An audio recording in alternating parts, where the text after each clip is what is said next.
Selamat malam buat saudara-saudaraku. Saya mau ngasih tahu, ada yang bisa berpendapat tidak. Yang saya pelajari, semua nabi mengajarkan Torah. Kalau ada nabi yang tidak mengajarkan Torah, artinya nabi ini lain daripada yang lain. Menurut saudara-saudaraku, bagaimana? Oke Pak Jeb, selamat malam. God bless you. Kalau begitu, kenapa nabi-nabi yang ada di dalam agamamu seperti Nabi Paulus, Nabi Lukas, Nabi Yohanes dan seterusnya, kenapa mereka tidak mengajarkan Taurat?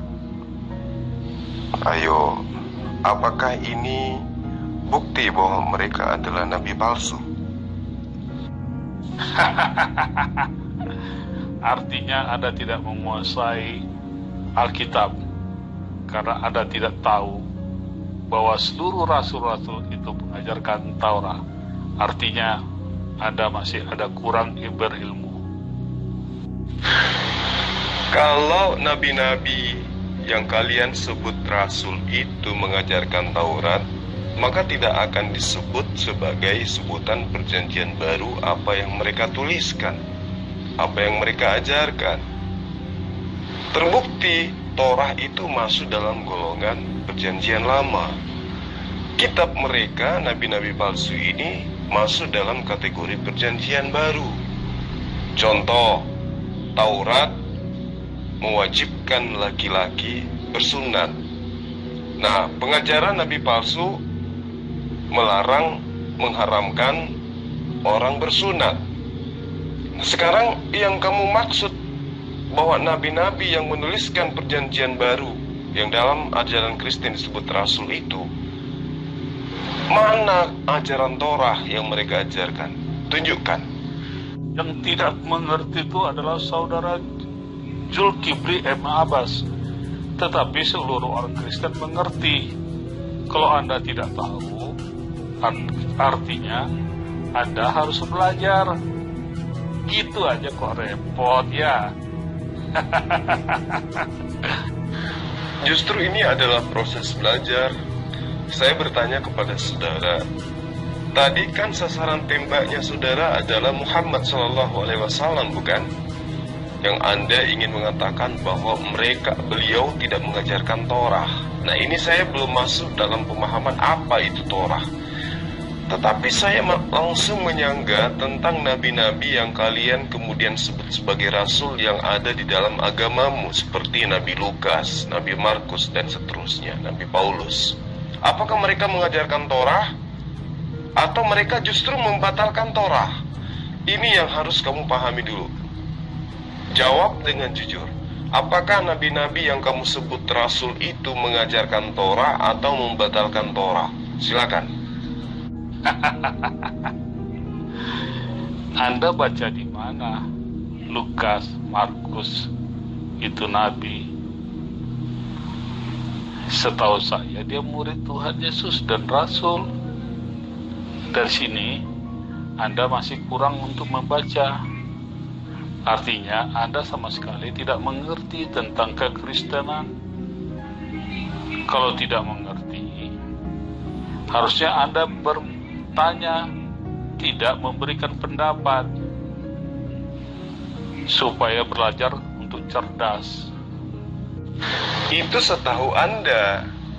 Lukas, Markus, Matius, Yohanes, Petrus, Paulus bukan nabi, tapi rasul. Itu setahu Anda. Tetapi konsep secara keseluruhan, ya, Bani Israel yang pertama kali memperkenalkan yang namanya Allah, Elohim, itu tidak mengenal konsep rasul. Yang mereka kenal adalah konsep nabi. Dan ingat, di dalam Bilangan 12 ayat 6, Hasem berfirman, Allah berfirman, jika di tengah kamu ada seorang nabi, bukan rasul, jika di tengah kamu ada seorang nabi, maka aku akan menyatakan diri kepada mereka melalui penglihatan dan melalui mimpi. Nah, sekarang pertanyaan saya, kalau Lukas, Markus, Paulus bukan seorang nabi, lalu mereka mendapatkan penglihatan dari apa? Dari Tuhan atau dari iblis? Kalau dari Tuhan, yang mereka tulis itu berarti dia adalah nabi. Sekarang Anda jujur, yang mereka tuliskan itu berasal dari Elohim atau berasal dari iblis? Jawab. Ya, baca, Anda yang membaca baik-baik, Anda yang belajar sendiri. Ya, seluruh rasul-rasul, seluruh pengikut Yesus menjalankan hukum Taurat. Buktinya sampai hari ini hukum Taurat kami lakukan. Hukum sipil tidak kami lakukan. Satu lagi, hukum seremonial pun tidak kami lakukan. Anda harus bisa membedakan hukum-hukum tersebut di atas. Oke? Itu hukum-hukumnya ya. Kalau kamu mau belajar, baca lagi sejarah bangsa Israel supaya kamu mengerti kenapa Musa tidak sampai ke tanah Kanaan. Kamu harus banyak belajar di situ, Handi. Kenapa hukum Taurat itu tidak mampu mereka lakukan? Kamu harus belajar juga di situ. Banyak yang harus kamu pelajari. Tidak bisa dengan hanya sekejap. Kekristenan itu orang yang berilmu dan orang yang belajar. Kamu ngerti? Kamu nggak usah menghindar dari saya. Jawab aja pertanyaan saya dulu. Kalau kamu tidak mengakui Paulus, Lukas, Markus itu adalah nabi, lantas yang mereka tuliskan itu mereka dapatkan dari mana? Ayo. Karena seorang nabi, menurut Bilangan 12, mereka harus mengalami pertemuan dengan Allah. Jika di tengahmu ada seorang nabi, maka aku akan menyatakan diri kepadanya. Nah, lewat pernyataan inilah kemudian nabi-nabi tersebut akan menyampaikan firman yang mereka terima dari Allah. Kalau kamu ingkari, Paulus bukan nabi, Lukas bukan nabi, Markus bukan nabi, lantas dari mana tulisan-tulisan mereka yang kalian jadikan sebagai firman Tuhan? Jawab. Karena Tuhan sudah menjadi manusia, Tuhan Yesus ada ke bumi. Tuhan Yesus yang mengangkat dia sebagai rasul, sebagai utusan-utusannya. Anda tahu arti utusan? Istilahnya tuh ya rasul lah bahasa ininya, untuk Anda tahu ya. Jadi kalau Tuhan langsung berfirman, kayak Yesus langsung berfirman, itu iya, karena dia langsung bicara sama murid-muridnya. Muridnya mencatat. Begitu kalau nabi-nabi di perjanjian lama, langsung Tuhan sama. Kecuali dia bukan nabi, baru malaikat disuruh utusannya. Gitu. Udah saya kasih jadi contohnya kan, Maria, Yusuf sama Zakaria, itu malaikat yang datang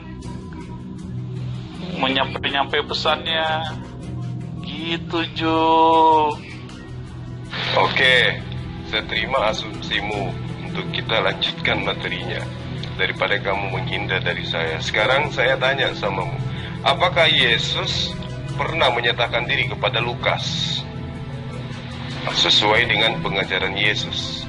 Ingat, saya tanya samamu ya, di dalam kitabmu yang kamu imani sebagai kitab suci, jangankan orang yang kamu anggap bagian daripada 70 murid Yesus, seorang pengembala domba, hanya pemungut buah arak pun bisa menuliskan firman Tuhan di dalam bisa menulis dalam kitabmu dan mengakui itu adalah firman Tuhan. Contoh di dalam Amos 7 ayat 14. Jawab Amos kepada Amazia, aku ini bukan nabi, dan aku ini tidak tergolong termasuk ke dalam golongan nabi, melainkan aku ini seorang peternak dan hanya pemungut buah arak hutan. Tetapi Amos mengabarkan tentang firman Tuhan. Coba kamu baca di Amos 1.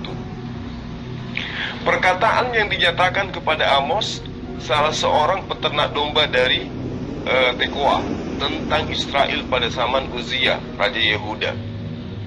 Lalu berkatalah Amos, Tuhan mengaum dari Sion, dan dari Yerusalem ia memperdengarkan suaranya.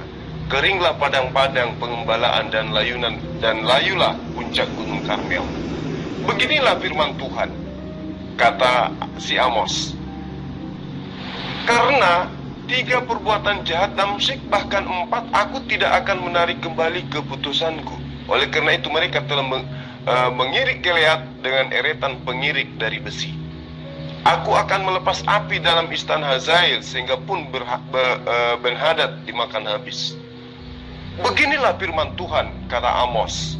Karena 3 perbuatan jahat Gaza, bahkan 4, aku tidak akan menarik kembali keputusanku, dan seterusnya. Amos yang hanya seorang peternak domba, tidak pernah ketemu dengan Yesus, tidak pernah ketemu dengan Tuhan, di dalam kitabmu pun menuliskan tentang firman Tuhan. Jadi tidak heran jika kemudian kamu kelabakan lantas mengatakan, Tuhan kan sudah jadi manusia, sehingga dalam rupa manusia Yesus itu berkata, kemudian murid-muridnya menuliskan, kemudian murid-muridnya disebut rasul. Kata rasul kamu ambil dari mana? Dari Al-Quran. Nah, ini yang perlu saya sadarkan kamu. Saya sebagai penginjil harus menyadarkan kamu. Sekalipun kau pernah sekolah teolog, tapi pemahamanmu tentang apa yang kamu imani tidak berdasar daripada ilmu, tapi doktrin. Saya ulangi, Amos hanya peternak domba, hanya pemungut buah arak di hutan, pun dikatakan bukan nabi, tetapi menceritakan tentang firman Tuhan, dan dituliskan di dalam kitabmu yang kamu ambil dari agama orang lain, kan gitu. Jadi wajar kemudian jika mengatakan Petrus, Lukas, Markus, Paulus bukan nabi. Loh, kalau bukan nabi, lantas apa yang mereka tuliskan itu? Firman Tuhan. Kalau kau katakan itu adalah firman Tuhan karena perkataan Yesus, kapan Lukas bertemu dengan Yesus? Coba Anda berikan bukti bahwa Yesus pernah bertemu dengan Lukas, sehingga yang kamu katakan itu adalah sebuah firman. Sementara Yesus sendiri mengaku dengan jelas dia adalah penerima firman dari Allah. Coba Anda bayangkan, kalau seorang Yesus saja yang Anda anggap Tuhan mengaku dengan lisannya, aku tidak berkata-kata dari diriku sendiri, melainkan apa yang aku katakan adalah apa yang diperintahkan oleh Tuhanku untuk aku katakan dan aku sampaikan. Seorang Yesus yang adalah manusia biasa yang kamu tuhankan mengaku tidak berfirman, tetapi mengucapkan firman yang diterima dari Tuhannya. Lantas bagaimana dengan Lukas yang konon bukan nabi, tapi kamu imani perkataannya sebagai perkataan Tuhan? Itu ilmunya dari mana kamu dapatkan? Coba Anda berikan penjelasan. Kamu tidak membaca Amos itu dengan secara lengkap. Kapan Allah itu berfirman kepada dia? Itulah kekurangan kamu, M. Julkubli and Abbas. Kamu tidak tahu apa yang kamu bicarakan. Sangat disayangkan kamu kurang cerdas. Wa inna minhum lafariqan yalwuna alsinatahum bil kitabi litahsabuhu minal kitabi wa ma huwa minal kitabi wa yakuluna huwa min indillah wa ma huwa min indillahi wa yakuluna 'alallahil kadziba wa hum ya'lamun. Dan sungguh di antara mereka niscaya ada segolongan yang memutarbalikkan lidahnya membaca kitab, agar kamu menyangka, agar kamu menganggap bahwa yang mereka bacakan itu adalah sebagian dari kitab suci, padahal itu bukan dari kitab suci, melainkan hanya perkataan mereka belaka. Jadi ketika saya katakan kepada saudara tentang Amos yang bukan nabi, lalu kemudian Anda memerintahkan saya untuk membaca semua kitab Amos supaya saya ngerti, Anda salah. Saya bukannya tidak ngerti, sebagai penginjil saya paham kitab ini. Saya hanya menjabarkan poin-poin terpenting yang harus membuat kamu sadar dan kembali kepada jalan yang benar, menyembah kepada Allah.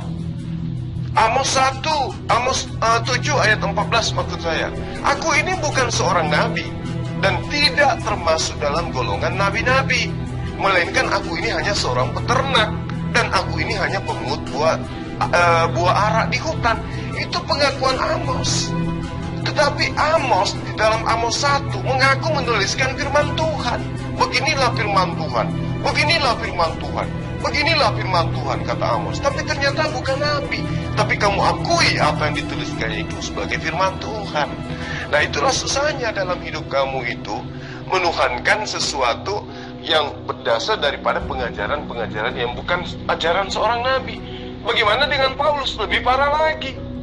Ya, dia bukan nabi, tapi dia mengakui bahwa apa yang dikatakan, apa yang dituliskan sesungguhnya bukanlah firman Tuhan, melainkan kata-katanya sendiri karena ingin bermegah di dalam kehidupan dunia. 2 Korintus 11 ayat 17 dan ayat 18, nyata apa yang aku tuliskan bukan aku tuliskan berdasarkan atas firman Tuhan, melainkan perkataan sendiri sebagai orang bodoh yang ingin bermegah, yang ingin dianggap sebagai orang yang hebat di dunia. Aku ingin bermegah sama seperti mereka bermegah. Dan kalau kamu baca Roma 16 ayat 3 sampai ayat 23, sungguh nampak nyata tulisan-tulisan daripada Paulus itu bukan firman Tuhan. Ya, salam kepada Maria yang bekerja keras untuk kamu. Sampaikan salam saya kepada Priscilla dan Aquila, teman-teman sekerjaku dalam Yesus Kristus. Semua itu bukan firman Tuhan, tapi kamu imani untuk menuhankan Yesus. Disinilah kesesatannya kamu. Makanya saya katakan kepadamu, tadi kamu mengangkat topik, ada nabi, seluruh nabi mengajarkan tentang hukum Torah, tapi ada satu nabi. Nah, rujukanmu itu kepada Muhammad. Tapi kamu salah. Taurat itu diperuntukkan kepada Bani Israel. Taurat itu tuntunan, Taurat itu hukum-hukum, Taurat itu ajaran, instruksi, perintah yang datang kepada Bani Israel. Al-Quran, perintah yang datang kepada seluruh umat manusia. Ya ayuhan nas, inni Rasulullah ilaikum jami'a.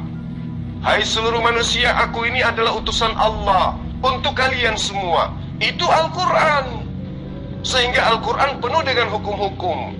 Kembali kepada Yohanes. Di dalam Yohanes 16, Yesus mengajarkan kepada Bani Israel, akan datang seorang nabi yang sama seperti Musa. Di mulutnya akan tersimpan firman Allah. Dialah yang akan melanjutkan tongkat estafet pengajaranku. Karena tidak semua yang aku ajarkan kepadamu bisa kamu terima saat sekarang. Namun ketika ia datang, dialah yang akan mengajarkan segala sesuatunya tentang hukum-hukum. Maka jangan heran kalau Muhammad kemudian mengajarkan jauh lebih sempurna daripada hukum Taurat. Karena Yesus di dalam Matius 5 ayat 20 dia katakan, jika hidup keberagamaanmu tidak lebih sempurna, tidak lebih baik daripada mereka yang memegang hukum Torah, maka kamu tidak akan masuk ke dalam kerajaan surga. Maka seorang penolong lain yang datang setelah Yesus harus mengajarkan pengajaran yang hukum-hukumnya jauh lebih sempurna daripada hukum Torah. Itu yang perlu kamu pahami. Jadi kesimpulannya, Paulus dan kawan-kawan bukanlah nabi, tapi mengajarkan sesuatu yang konon kamu imani sebagai firman Tuhan, lalu kemudian mereka membatalkan hukum Torah, dan Muhammad SAW justru menyatakan dengan valid, ya ayuhan nas, inni Rasulullahi ilaikum, dan seterusnya. Jadi kamu harus belajar dengan baik supaya kamu bisa membedakan antara mana pengajaran-pengajaran para nabi, mana pengajaran-pengajaran manusia biasa yang ingin bermegah, ingin mendapatkan nama baik di dunia saja, tapi kelak di akhirat akan menjadi siksaan, akan mendapat siksaan yang amat pedih dan kekal di dalamnya. Pahami dengan baik. Ya, itu kan pekerjaan sampingannya. Nabi itu kan dia beternak, kayak Raja Daud juga kan dia itu raja. Tapi dia nabi juga. Wah, Pak Zulkifli ini gampang sekali menyeleweng-nyelewengkan. Dia peternak, ya memang dia juga peternak, tapi dia juga Nabi yang peternak emang kenapa? Pendeta ada yang lain. Iya, pendeta juga ada tuh yang bisnis. Gitu loh. Saya sedang membaca Amos 7 ayat 14, Bu. Saya bukan ngarang bebas. Sebagai penginjil, saya harus berdasar kepada data yang ada dalam kitab yang Ibu imani sebagai kitab. Jawab Amos kepada Amazia, aku ini bukan nabi, dan aku ini tidak termasuk dalam golongan nabi-nabi, melainkan aku ini seorang peternak dan pemungut buah ara di hutan. Bukan saya mengatakan loh, Amos yang mengatakan. Ya, Bu ya. Selamat malam buat saudara-saudaraku. Saya mau ngasih tahu, ada yang bisa berpendapat tidak. Yang saya pelajari, semua nabi mengajarkan Torah. Kalau ada nabi yang tidak mengajarkan Torah, artinya nabi ini lain daripada yang lain. Menurut saudara-saudaraku, bagaimana? Oke Pak Jeb, selamat malam. God bless you. Oke, karena Saudara Victor sudah kabur, silakan saudari Herni siapa namanya ya. Silakan, mari kita berdiskusi tentang apa yang Anda kuasai, baik itu Al-Quran atau kitab Anda sendiri. Saya sebagai penginjil akan meluruskan semua apa yang kamu bengkokkan, baik itu di dalam pengajaran Islam maupun dalam ajaran agama yang dianut oleh Yesus, yaitu Yudaism. Silakan. Oh, Pak Victor udah nggak ada ya. Berarti statement Pak Victor dari awal itu nggak terbukti. Karena dalam waktu singkat 2 menit, saya kasih ayatnya, langsung terpatahkan. Oke, baik, selesai sudah.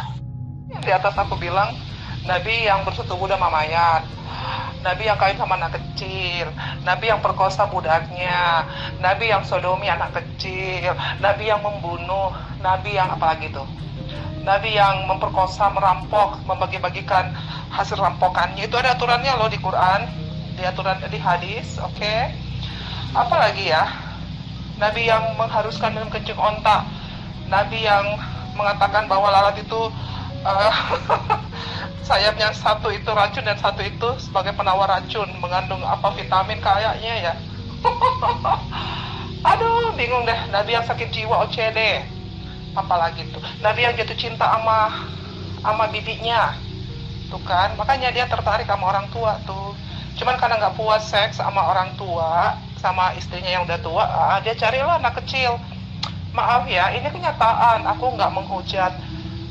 Ini kenyataan. Coba deh bantah kalau ini nggak benar, oke?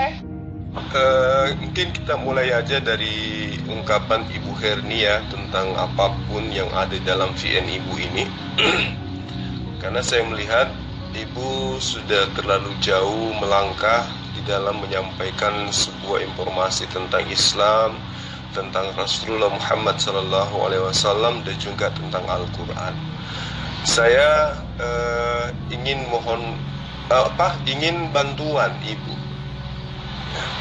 Saya sekarang berusia 41 tahun. Dari lahir memang saya adalah seorang Muslim, tapi saya tidak pernah menemukan ajaran di dalam Al-Quran ataupun di kitab Sahihah yang menyatakan seperti apa yang Ibu Herni katakan ini. Itu artinya bahwa Ibu jauh lebih menguasai Al-Quran daripada saya. Atau sebaliknya, justru Ibu buta Al-Quran, buta hadits sahih, sehingga Ibu bisa menyatakan ini.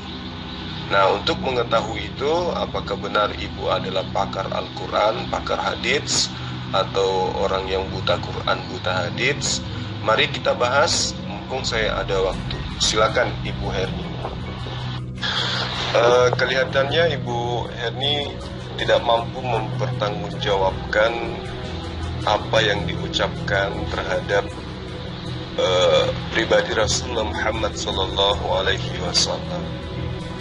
Jadi saya hanya ingin menanggapi sedikit ya, supaya Bu Herni lain kali itu kalau bicara harus berdasarkan dengan ilmu.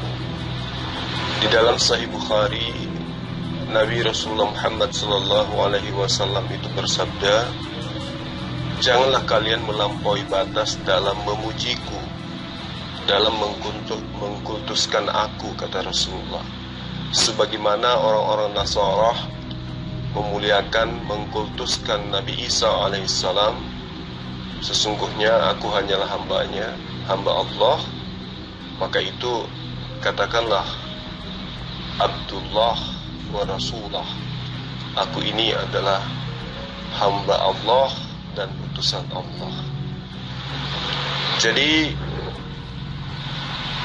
kalau misalnya Ibu Herni mengatakan hal-hal yang berkaitan dengan tuduhan Ibu, itu berarti Ibu lebih paham tentang Rasulullah Muhammad SAW dibandingkan dengan orang-orang Arab yang hidup sesama dengan beliau. Nah, coba Ibu tunjukkan sumber-sumber ilmu yang Anda jadikan sebagai acuan atau rujukan, sehingga Ibu mampu mengatakan kata-kata itu, kata-kata yang tidak lazim saya dengarkan ya. Kata-kata yang sangat menusuk hati umat Islam. Coba Ibu paparkan dulu, Ibu ini lulusan mana, kemudian pemahaman Islam Ibu itu sudah pada level mana, pemahaman Al-Quran Anda apakah sudah sampai ke Nahwu Sharaf atau sudah sampai kepada i'rab balaghah atau ulumul tafsir, atau sudah sampai di mana pemahaman Al-Quran Ibu sehingga sangat berani mengatakan sesuatu tentang Muhammad SAW. Silakan. Gini aja, minta aja si Herni debat live streaming atau Zoom gitu. Nah, biar ketika dia mengungkapkan asumsinya itu bisa langsung dipatahkan pada saat itu dan bisa disimak oleh semua orang. Itu biar dia tidak mengulang-ulang apa klaimnya yang asal-asalan itu lagi dan lagi. Iya benar juga sih. Sebaiknya orang-orang yang seperti dia ini yang berani mengungkap suatu pernyataan yang tidak berdasar kepada keautentikan sebuah informasi, ya diajak untuk live streaming atau Zoom. Nantilah saya info-info ke teman-teman yang sering menggunakan Zoom dan live streaming, karena kita melihat sudah berapa orang yang mengaku murtadin kan, seperti yang dipermalukan oleh Aisugi juga, rupanya baca surah Al-Kafirun aja nggak tahu mereka, tapi ngaku murtadin dan seterusnya.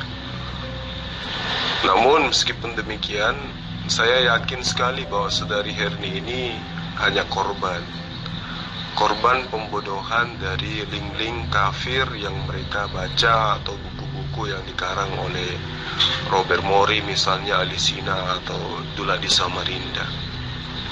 Tapi kita lihat dulu apakah benar dia memiliki ilmu yang jauh di atas keilmuan kita tentang Al-Quran, sehingga ada fenomena baru yang dia temukan tentang Rasulullah Muhammad SAW yang berdasar kepada dalil-dalil sahih, sehingga orang Arab ya, zaman Rasulullah itu kecolongan, nggak melihat, tidak mendengar, tidak mengetahui tentang pribadi Rasulullah Muhammad SAW, sehingga mereka mengimani Nabi Muhammad SAW sebagai Rasul, sebagai Nabi sampai hari ini secara turun-temurun.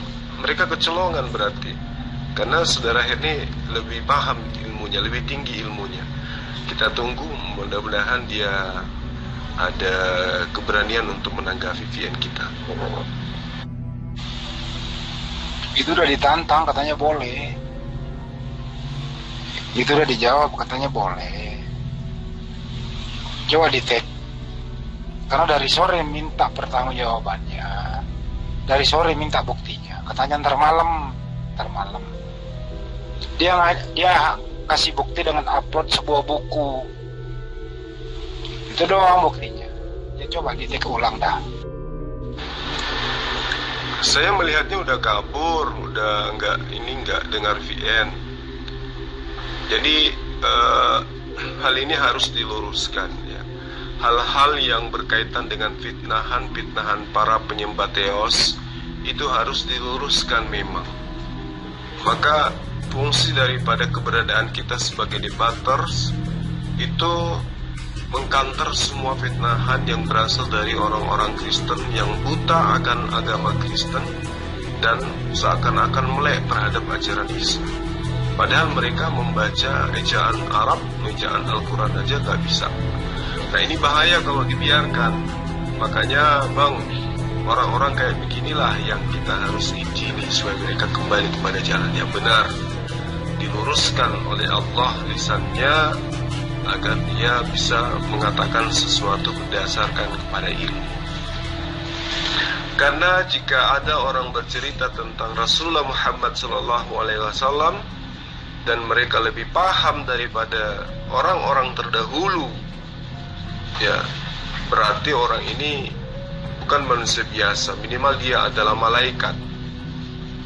Dan berarti betapa bodohnya orang-orang yang hidup sesama Rasulullah Muhammad SAW tidak menemukan celah seperti yang celah yang diutarakan oleh saudari Herni, seperti sodomi, mencabuli anak kecil, kemudian mencuri, merampok dan seterusnya. Masa iya sih orang-orang sesama Rasulullah nggak tahu bahwa Rasulullah berperilaku seperti itu?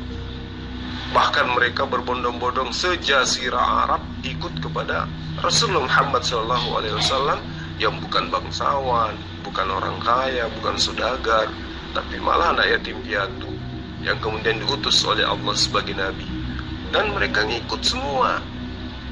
Dan ajaran-ajarannya kita dapatkan sampai hari ini tidak ada setitik pun yang ada celahnya di dalamnya, nggak ada.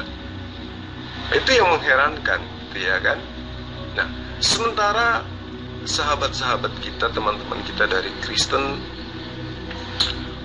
ya mereka melihat sendiri kan bagaimana Rasulullah Muhammad SAW tentang kelahirannya, tentang pengajarannya, kemudian dianut oleh seluruh umat manusia yang ada di sekitarnya, di sekelilingnya sampai hari ini, sehingga tempat kelahirannya menjadi pusat Islam, menjadi pusat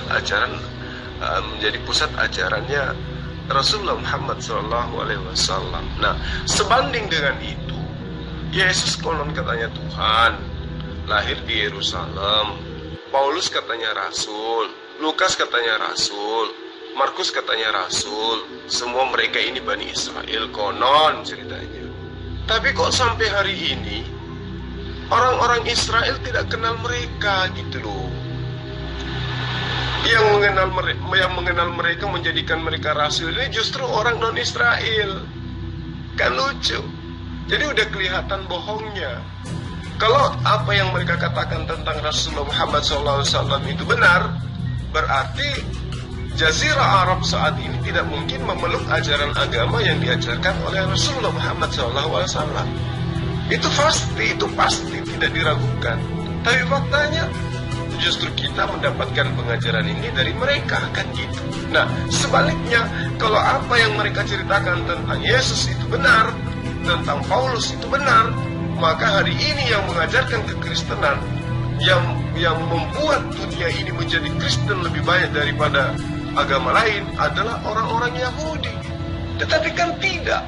Yang membuat Kristen lebih banyak di muka bumi ini, itu adalah penjajah-penjajah dari Eropa, yang mengajarkan dengan penindasan, dengan penjadahan, dengan kekerasan, dengan perampasan agama mereka, sehingga agamanya bisa tersebar dan dianut oleh banyak orang.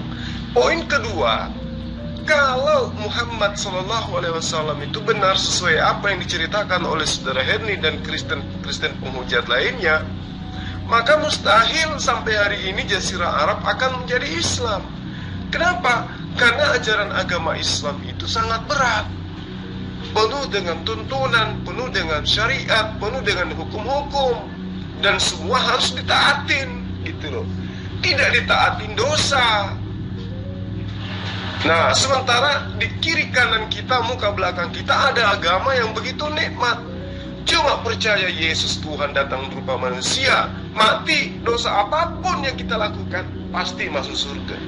Kenapa orang masih memilih? Kenapa Jazirah Arab masih memilih agama Islam yang konon kalau benar bahwa dia dibawa oleh orang yang pernah melakukan hal-hal yang tidak senonoh?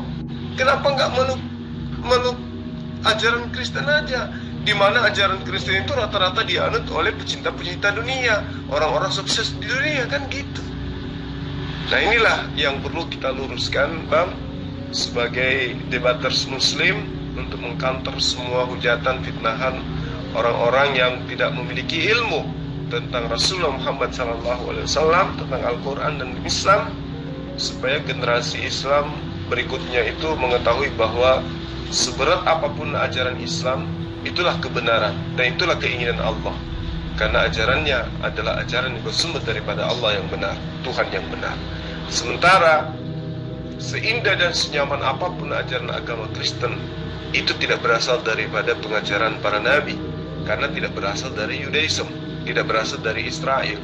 Andai berasal dari Israel, maka keturunan Lukas, keturunan Markus, keturunan Yohanes, keturunan Paulus sampai hari ini yang ada di Yerusalem akan tetap menjadi Kristen dan mereka yang mempelopori ajaran agama Kristen.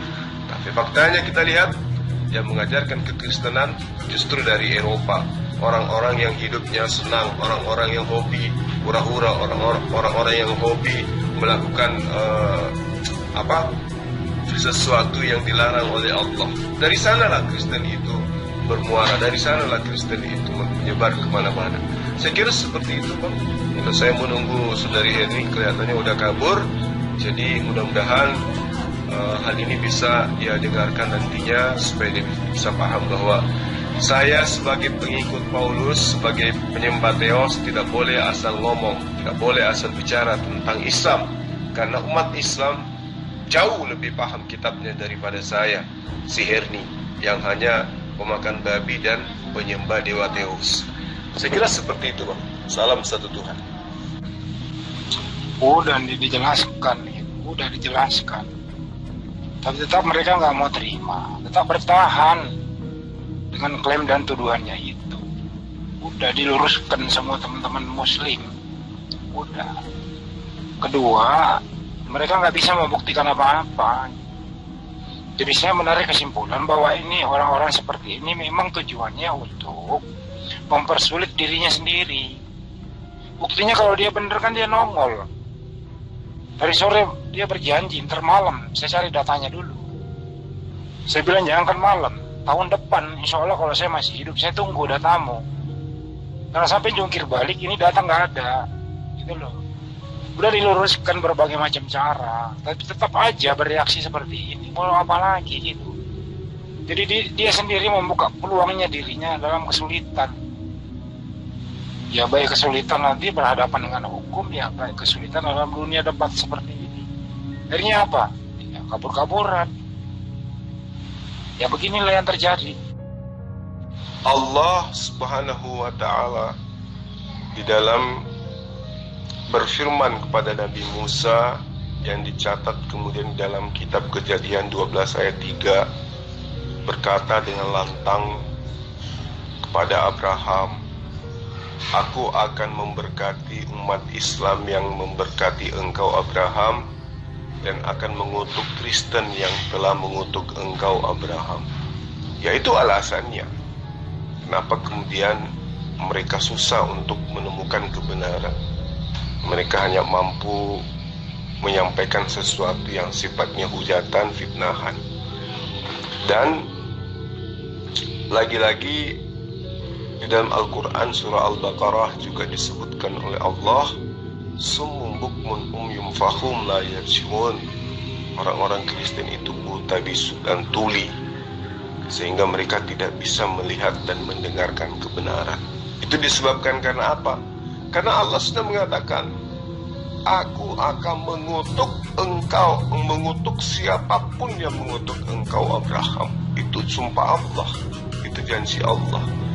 Dan memang Kristen mengutuk Abraham. mengatakan Abraham itu pezina, mengatakan Abraham itu tidak sabaran, mengatakan Abraham itu bukan nabi, mengatakan Abraham itu menggauli budak, mengatakan anak Abraham itu adalah anak budak, anak haram. Itu adalah kutukan mereka terhadap Abraham, sehingga wajar ketika kemudian hari ini kita melihat mereka semua ya wujudnya manusia, tapi pola hidup dan juga keimanannya itu ya nggak jauh beda dengan makhluk lain selain manusia gitu. Yang jelas pada prinsipnya ya, kalau menurut pengamatan saya dan faktanya ya seperti ini yang terjadi gitu. Mereka hanya membaca sampulnya, seakan-akan udah menguasai isinya. Lebih celakanya lagi, berani mengeluarkan statement yang berisi fitnahan dan hujatan. Diminta membuktikan, hanya menyodorkan sebuah buku. Nah itulah yang saya sulit pahami nih, saudara-saudara kita Kristen. Kenapa ya tega seperti itu? Lebih baik kalau memang nggak mengetahui, alangkah baiknya kalau Anda bertanya. Insya Allah kami mampu, kami menjawabnya. Daripada mengpenduluan, berisi fitnahan seperti itu, diminta buktikan. Ini udah 6 jam saya hitung. Saya udah hitung 6 jam, belum ada apa-apa. Kapan? Tahun depan gitu. Ya inilah yang terjadi gitu loh. Jadi memang saya sering mengatakan kepada teman-teman Kristen ya, yang selalu membahas-bahas tentang Islam ya kan. Mereka itu memahami Islam sesuai dengan paham mereka sendiri, bukan berdasarkan dengan kaidah ilmu. Sementara Islam itu kan berdiri di atas ilmu. Apapun yang ada di dalam ajaran Islam harus ya, didasari dengan ilmu. Nah, mereka laksana anak TK yang membaca sampul buku kedokteran, sesudah itu buka praktek menerima pasien. Jadi anak TK baca baca sampul buku kedokteran lalu buka praktek gitu. Lucunya dia buka praktek di kompleks para pakar-pakar ahli-ahli dokter-dokter ahli gitu loh. Nah itu kasihannya dia. Jadi dia dianggap sebagai orang yang tidak normal. Ya begitulah kawan. Ya itulah yang saya maksud tadi. Hanya membaca sampulnya, langsung tahu isinya. Kemudian isinya dipraktekkan dengan membuka tempat praktek. Akhirnya apa? Ya salah semua. Pasti keliru gitu. Ya berspekulasi, ya nggak mungkin benar kalau berspekulasi itu. Ya beginilah jadinya, mau apa lagi? Udah fakta terjadi kayak gini. Ini udah mau masuk 7 jam ini. Udah mau masuk 7 jam, saya hitung mulai dari sore. Itu saya upload lagi tuh tadi. Ada jamnya di situ. Nih kau di mana sih Herni? Masa nyungsep gitu kah Herni?